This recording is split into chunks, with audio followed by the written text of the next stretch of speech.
for the documentation of the attendance. Okay, so you may write your names now on the chat box for the documentation of the attendance.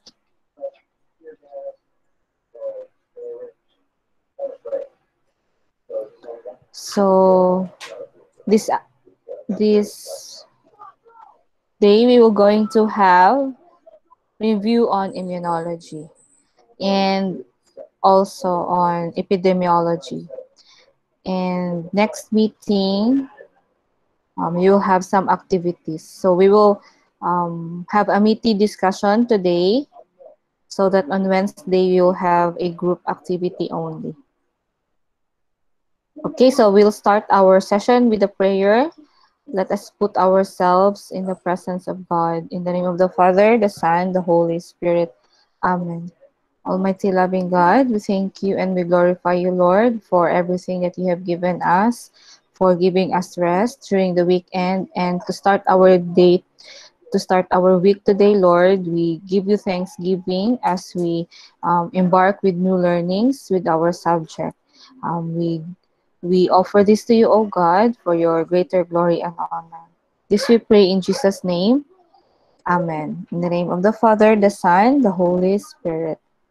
Amen. Okay, so good afternoon, everyone, and praise be Jesus and Mary.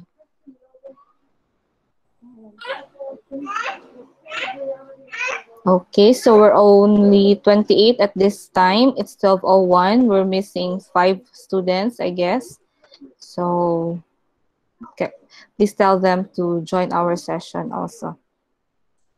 So now on your screen, I have projected already the topic that we are going to discuss for today, and that is the review on immunology.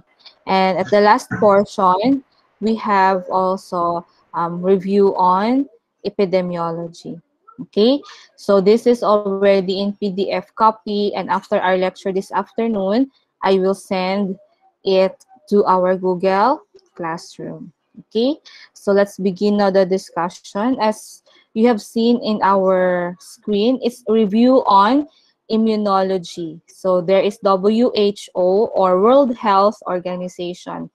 This topic or this lecture is adapted from the presentation of World Health Organization. So I think this is the most reliable source of the discussion of immunology, and they have very timely resources.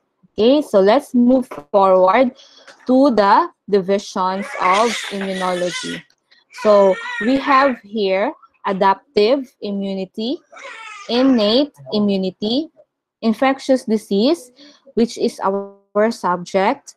We have developmental immunology, and then we have also immunodeficiency, autoimmunity, cancer immunology, and we have transplantation immunology. So there are a lot of divisions under this topic, but ours is on infectious disease. Okay, so moving forward, let us define first immunology according to WHO, of course. So they defined, the organization defined immunology as the following. So it composed of immune system, it composed of immunity, immune response, and the following are their definitions. Okay, so we will better understand the science behind immunology using these terms. So first, recall the definition of immune system. So of course, the system, it comprises of cells. Cells make up the tissues, and tissues makes up molecules, and then our organs, and the organs made up our system. So later on, I will present to you the different organs, the different cells, different molecules that under our immune system.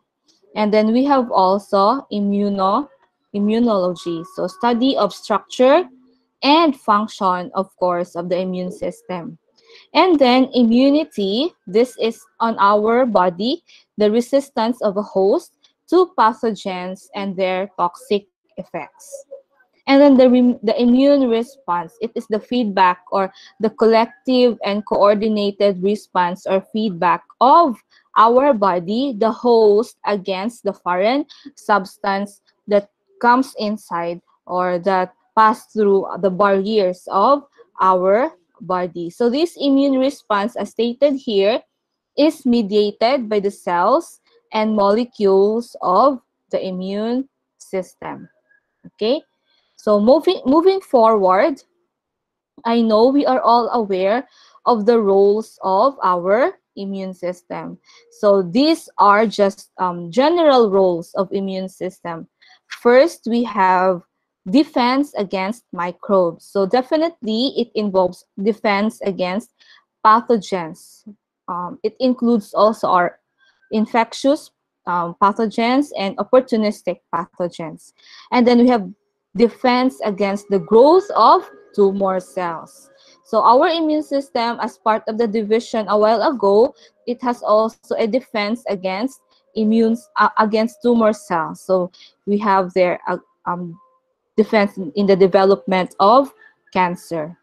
So we have also here homeostasis. So immune system tries to balance the things that is happening, the things that are happening inside our body. So destruction of abnormal or dead cells that will later on produce tumors, or it will, for example, dead RBC, the WBC, antigens and antibody complex.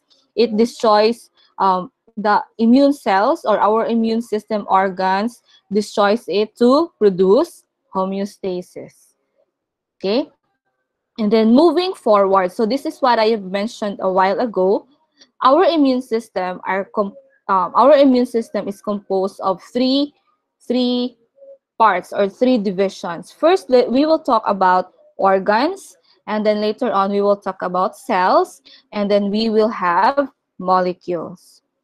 Okay, so for the organ system, we have the following. So we have here tonsils, adenoids, lymph nodes, lymphatic vessels, thymus, lymph nodes here on the armpit area. So we have behind the neck, near the armpit, and then we have also the spleen, and we have Peyer's patches, appendix, bone marrow, and then the lymph nodes in our behind in our leg, and then we have lymphatic vessels. Okay, so please screenshot this page for the activity on Wednesday. Okay, so I will not discuss in detail the roles of this one because we have an activity about these organs under our immune system. And I know you have an idea what are their roles. So we will just share it with your group mates later on. So that would be for the organs. What is most interesting is for our immune system cells. Okay, so the cells.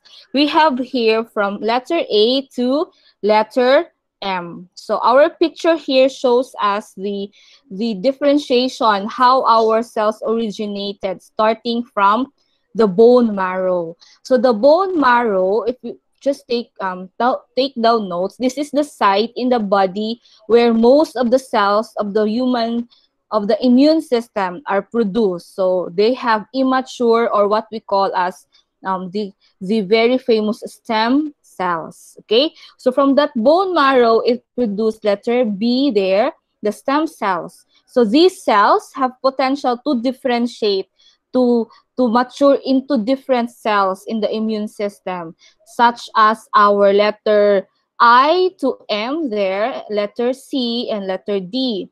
So let's have first letter C, which is the thymus. So our stem cell, one of the mature cell that it can differentiate to is the thymus. So the thymus class is an organ. If you can recall, it's an organ located in the chest, which instructs immature lymphocytes to become mature T lymphocytes. Okay, so that's the thymus. Another another organ or another cell that our stem cell can produce is the letter D here. So the letter D produces our B cells. So these B cells or these lymphocytes class arise in the bone marrow, of course, and differentiate into plasma cells. So plasma cells here, letter G is the plasma cell.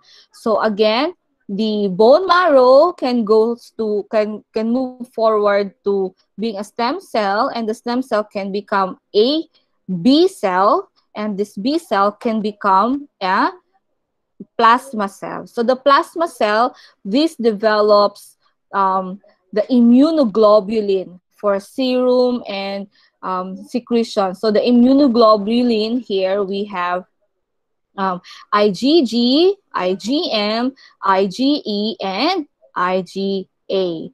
Okay, so that's our immunoglobulins. Now, for the other cells that our stem cells can differentiate into, we have letter I, letter J, K, L, and M. So they have the names here beside the figure. Letter I is our neutrophils, or they are referred also class as PMN cell or polymorphonuclear cell. So kindly take that down. Polymorphonuclear cell or PMN cell. So this is a type of cell found in the bloodstream that rapidly ingests microorganisms and kills them. And we have letter J here, monocytes. So it's a type of phagocytic cell in our blood. And letter K, of course, we are all familiar with this, our red blood cells that carries the oxygen going to our lungs. And then we have letter L, the platelets. These are small cells in the blood where it's important for clotting. And then letter M, we have dendritic cells. So dendritic cells, these are important too because they are being presented in, they are useful in presenting antigen to activate our immune system. Okay? So these are the cells that are involved, or you will always hear these cells later on as we discuss pathophysiology of our of our infectious diseases. Okay, because in the pathophysiology it involves also activation of immune response. So these cells are the responsible for the immune response. Okay, so moving forward to the immune system molecules. So we have here innate immunity, we have complement system, and then we have acute phase proteins, and then cytokines and chemokines. Okay, so what's the most important example here is the complement system. So it composed of 30 blood proteins that function in an ordered fashion where they will defend our body against infection. So most proteins in the complement system are found in our liver. Okay, so some of the proteins of the complement system, they coat germs to make them more easily taken up by the cell neutrophil. So the neutrophil is the one who phagocytes it. So other complement components act as chemical signals to attract neutrophils to the infection. So these complement proteins assembles on the surface of the microorganism, forming a complex so that the cells or the immune cells will identify it, specifically neutrophil, and they will destroy it. Okay, and then we have also cytokines. So these are also important set of proteins in our body. So these are small proteins as hormones in the hormones for our immune system. So they are produced in response to threat and represent the communication network for the immune system. So in some cases, cells of the immune system communicate with each other directly, touching each other. So just like what I have shown here in the picture. So when they communicate with each other, it can trigger activation or secretion, for example, of cytokine or mga cytokines. So this system allows very precise information to be delivered and alert the body. So it communicates with each other. It activates the complement system, the cytokine, the chemokines, and the other. Aside from the molecules, it also activates the organs that were mentioned a while ago. So with this example here, we have the antigen, which is color yellow.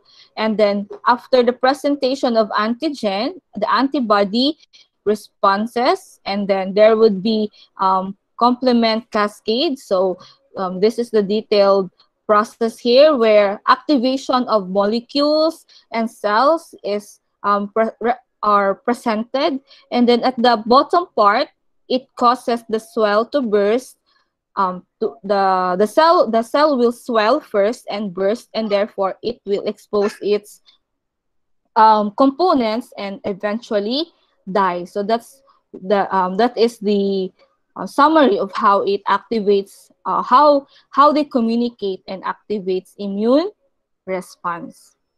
Okay, and then we have also for acquired immunity, we have antibodies, chemokines, and cytokines. So what's the difference is in our innate immunity, we don't have yet the antibodies here, but in our acquired immunity, we already have antibodies. So we have here in the antigen presenting cell there, helper T cells are activated together with the B cells, also with the cytokines and the memory B cells. Together, all of these things are being activated, and then they will produce antibody. So the antibody now will going to be specific for that antigen. So the next time, in this next picture here, the next time that the harmful thing that will enter again the body, like for example, a virus or a bacteria, the antigen,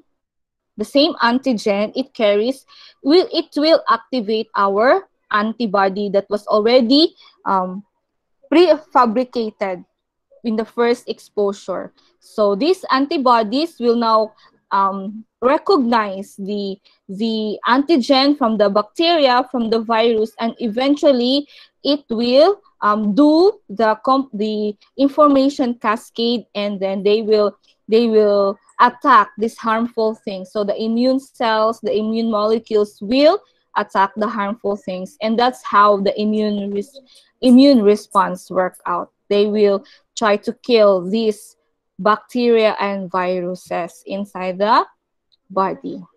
Okay, so generally, the evolution of immunity in our body, we have a general immunity, but it's divided into two. We have the innate immunity, which is non-specific, and it has immediate onset. And then we have acquired immunity. Okay, so acquired immunity is specific and delayed onset. So under acquired immunity, we have humoral immune response, where our antibodies are being produced. And then we have, in the cellular part, we have T cell activation. Okay, so moving forward to the types of immunity. So we have here, in the innate immunity, in the first circle, there are immune cells here, and an adaptive immunity, there are another circle with the immune cells. So they have different examples of cells, but the common for the two are the T cell and the natural killer T cell. Okay, so our innate immunity class, this is the non-adaptive. So this is the first line of immune response. Okay, so it relies on mechanism that exists before the infection has occurred. And then we have acquired adaptive. So this is the secondary response. So if innate or if our non-adaptive fails, we will have our secondary or acquired response. It relies on the mechanisms that adapt after the infection has already occurred. So this acquired or adaptive immune system is handled by our T and B lymphocytes. Okay, and it has also one cell that determines one antigenic determinants. So our innate, on the other hand, also, it is based on our genetic makeup, just to add on the discussion. So it relies on already formed antigens in our body. So it has rapid response within minutes of infection. Our non-adaptive immune system can be activated. But what is disadvantage for innate? It has no memory of the exposure. Okay, so it does not lead to clonal expansion, or it does not lead to long-term protection. Okay, but the adaptive or the acquired immunity, so it's based upon the resistance acquired during lifetime. So it relies on genetic events, on cellular growth. It responds more slowly, but um, it has memory, stored memory. It can allow us to have repeated exposure. So it leads to faster, stronger response later on, even though it responds slowly, but it can create faster response. Okay. So in our innate immunity, the mechanism we have here, mechanical barriers, we have surface secretion. Example under these are the skin, acidic pH in stomach, and then we have the cilia. And then we have also humoral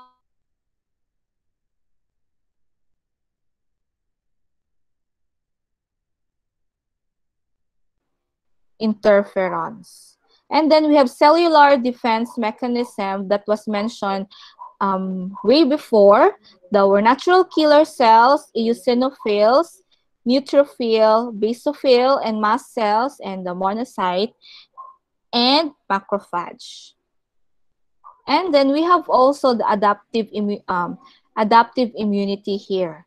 So our adaptive or acquired immunity has two types, the natural and the artificial. So the natural here, we have clinical and subclinical infection. Okay, and then for the artificial, we have vaccination from live, killed, and purified antigen. Okay, so that is for the adaptive. But for the passive, yung galing sa breast milk, sa placenta, that's a passive natural. And then for immune serum, immune cells activation, immune response, that is a passive artificial immunity. Okay. I know this rings a bell every time I will hit the keywords, because we have already have this discussion during our microbiology. So moving forward with adaptive immunity. So we have here cell-mediated immune response, humoral immune response. Okay, so the cell-mediated immune response, called as CMIR, ang responsible for this is our T lymphocytes. And for humoral immune response, which is HIR, this is responsible, the B lymphocytes and our mediated antibodies. Okay? So this is what happened for cell-mediated immune response. So there are different labels here of the cells that are involved in the process. Um, this is a very detailed one, but we will not really discuss on this in depth, just showing you that the process is involving a lot of cells. So this is the cell-mediated immune response. And let's discuss the levels of response. So the primary response is the production of specific clones on effector T cells. So it develops in several days and does not limit the infection. Well, the secondary response is more pronounced and it has faster response and it's more effective. And this time, it's limited to the previous infection. So an example is the cytotoxic reaction against intracellular parasites, or for other cases, delayed hypersensitive reaction with tuberculin tests. Now, moving forward with the humoral response. So this is what happened with humoral response. So the antigen is presented and the beta cells is activated, and then at the end, antibodies are activated or released. Okay, so this is the process for humoral immune response. So the antibodies that were produced as the product of humoral immune response are the following. We have IgG, IgM, IgA, IgD, and IgE. Okay, so these are gamma globulin fraction of serum proteins. They can be Y-shaped or T-shaped polypeptides. So ito siyang ating mga examples. And you'll have your activity on this for the group discussion next meeting. So this is how the structure of our antibodies look like. It has a light chain and a heavy chain, and it has an antigen binding site. Okay? And then this is what happened if the stimulus from the antigen that's coming from the virus or the bacteria enters our body. So this is the antibody titer. If you can see, it started from 0 and the first stimulus happened. So it raises the number of antibody, and also our IgM is produced. And on the first stimulus, IgG is also produced, causing an antibody increase in antibody titer. So the IgG will therefore decline. And then when there is second stimulus introduced, there will be already a memory stored to activate again the immune system. So IgM alone does not produce memory. It needs to be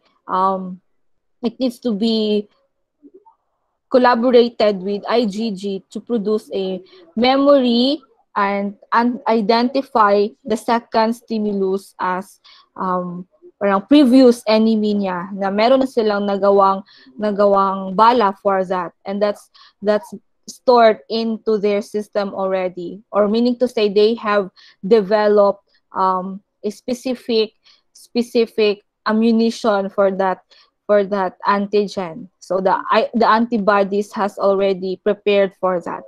Okay, so no need to go back from 0 because they have prepared already for that antigen.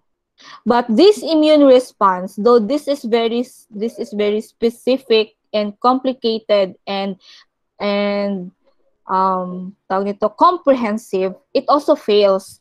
There are times that our immune response fails, and these are because of hypersensitivity reaction of the host cell or of the body. It depends on the genetic makeup of the body. Merong mga conditions that causes hypersensitivity reactions like comorbidities. And also, the immunodeficiency can be from pathologic events. Meron siyang comorbidities or meron siyang post-surgical treatment that can cause immunodeficiency. So these things here, if you will become practicing clinical pharmacist, you have to remember that hypersensitivity reactions and immunodeficiencies will compromise the body of the host. Therefore, if there are infections like right now in the pandemic, these people should be protected from acquiring any microbes, any pathogens, because their body cannot fight it very well or cannot does not have the strength to combat these things. Okay? So that's for the immune system or immunology. Now, moving forward with the overview on epidemiology. Okay, so this is a continuation already with our topic. So, epidemiology from the word epi, upon, demos, people, and ology, science. So, this is the science that deals with what falls upon people and bridges between biomedical, social, and behavioral sciences. Okay, so the study of epidemiology is more focused on the occurrence and distribution of health-related diseases and events. It deals with specialized population. It includes the study which determines influencing factors such as different problems or different situations in the community that affects occurrences of the morbidities in a certain population. Okay, so our epidemiology are being studied or being practiced by what we call as epidemiologists. So these epidemiologists, these are professionals who strive to study and control the factors that influence the occurrence of disease or health-related conditions and events in specified populations and societies. So they should have experience in population thinking and epidemiologic methods and is knowledgeable about public health and causal inference in health. So our epidemiologists, so that they can have a sound inference, they should have an acquired knowledge in public health because of the emphasis on disease prevention. They should have also knowledge on clinical medicine because of the emphasis on disease classification and diagnosis, or yung mga numerators as what they call it. And then they should have also a background on pathophysiology. So the pathophysiology background is needed so that the epidemiologists would understand the basic biological mechanism of the disease, the natural history of the disease occurrence. And aside from that, epidemiologists should also have a strong biostatistics skills because of the need to quantify disease frequency and its relationships to antecedents. Okay, and also since the disease occurs in the community, so our epidemiologists must be well-rounded, and they have to be good with social sciences because of the need to understand the events or the occurrence of these diseases in social context, in which why the disease occurs in a certain population and why it does not occur in the other population. So they have to know social determinants of these different health phenomena. So if you want to become an epidemiologist, those are the things that you need to establish. So for epidemiology, we have two types. We have descriptive epidemiology, and then we have analytic epidemiology. So descriptive epidemiology Typically, it studies community health survey. So we have here synonyms like cross-sectional study and descriptive study. So it focuses on three things. It has person, place, and time. Okay, so for person, it involves age, gender, socioeconomic status, marital status, ethnicity, behaviors, habits, things like that. And for place, we have mga geographic restrictions, the widespread of the disease. Is it an outbreak, a sporadic event, an epidemic, or an endemic only, or a pandemic? So if it's offshore, what does the implication later on? So if it involves climate effects, the temperature is included in their study, humidity, and other combined effects of these things. And then there, aside from those, we can also focus on the setting, like in the city, we have what we call the rich urban and the poor urban, the suburban, or what we call as the squatter. So there are many factors that they can consider in the descriptive epi just in the place alone. Okay, for the time can be changing or stable, like for example, epidemic or endemic, or for example, they have time trends, like it can be seasonal or whatever is the trends in across time. Okay, so that is under descriptive epidemiology. While on the other hand, analytic epidemiology is testing a hypothesis. So it involves study designs such as cohort, case control, and experimental design. So they test specific hypotheses about relationship of a disease to a specific cause by conducting epidemiologic studies. So this type of study involves three factors. So we have agent, the host, and the environment. So we are all aware that agents are biological agents like microorganism. Another one is physical agent. So physical, this can be temperature, radiation, trauma. For chemical, another type of agent, we have acids, poisons, tobacco, nicotine exposure. And for the environment, it's another factor under agent. We have nutrients in the diet, allergens, exposure to allergens, occupational threat, for example. And it also includes also psychological experiences. Okay? And now for host, they also study genetic makeup or yung pharmacogenomics, the immunologic status, personal characteristic, personal behavior. So they can include in the study the hygiene, the how they practice at home, what are their common practices that affects their health. And then for the environment, of course, we have living conditions, the housing, the water supply, the sewage, and the atmosphere. If it's in urban poor areas, very close to each other yung mga bahay, so there are mga shared exposures to allergens. Okay, so those are the things under analytic epidemiology.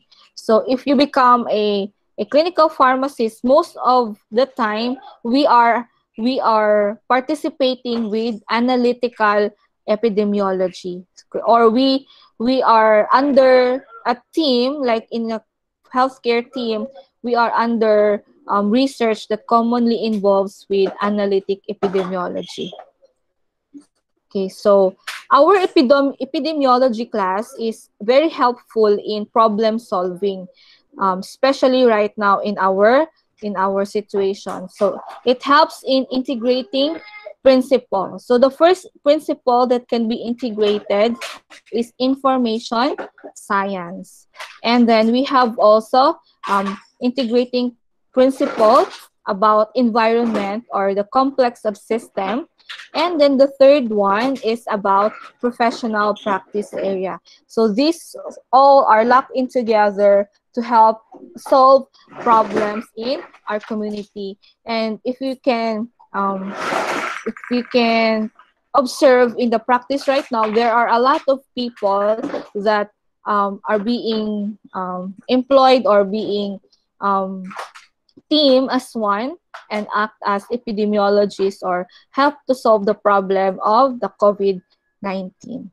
Okay, so we started from the immune system, the very small cells that is activated to cause immune response, and this immune response can cause can be is not foolproof. No, it can fail due to immunodeficiency and due to hypersensitivity. All of these things happen are part of the study of epidemiology and part of our responsibility as clinical pharmacists, most especially if you will be assigned as the infection control or the ID pharmacist in your area of practice, because as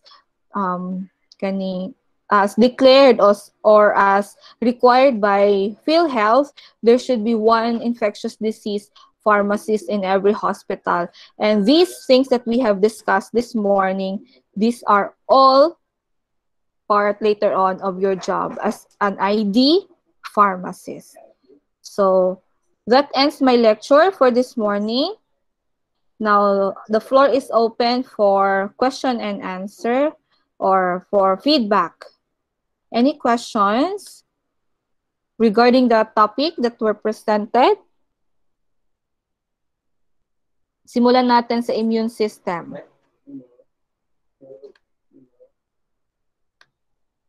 So, as mentioned a while ago, our immune system has three parts: the organs, the cells, and the molecules. Any question with that part?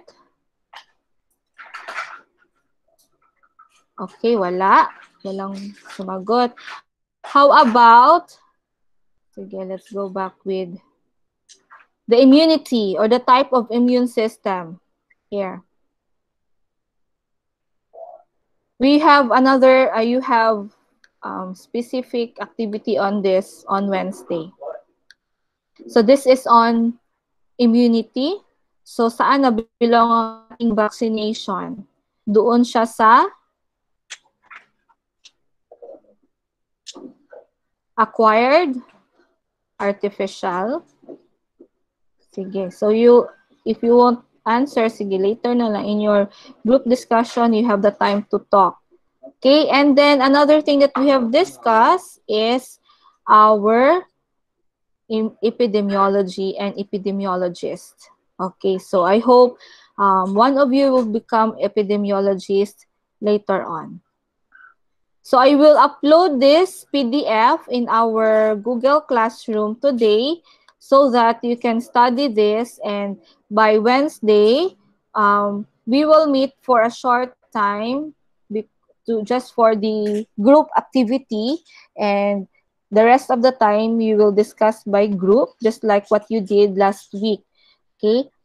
So further questions, if wala pa kayong maisip na tanong for this session, tapos mamaya-maya pagbasa ng PDF may tanong, just place your comments under my PDF file na na-upload para makita ko kaagad.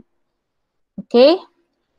So, I hope everything is clear and you have understand it well.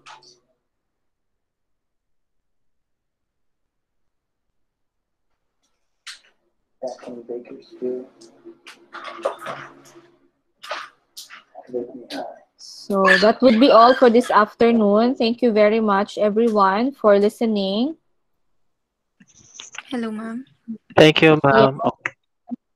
Nagulat ako. Yeah, you're welcome. Ano yun? Ma'am. Hello, ma'am. Yes, Sharika. Yung activity yes, po ba sa Wednesday po? Yes, sa Wednesday. So today you will just review the PDF so that on Wednesday it will be easier to have the activity. Okay? So when you read the PDF, you can also look for another sources. So this time, WHO yung sa today, and last meeting, kay Dipiro yun siya mostly. Okay, by the way, congratulations with the first activity. I like it a lot because you were interactive, and I hope later on, maybe on Wednesday, you'll not be very conscious with your face in the camera. Some of you were very stiff, so just loosen up and enjoy talking with your classmates. Parang magkatabi lang kayo. Okay? So, thank you everyone, and see you all on Wednesday. Thank you, ma'am. Thank you, ma'am. Thank you po, ma'am. Thank you, ma'am. Thank you, ma'am. Thank you. Thank you po, ma'am. Thank you, ma'am.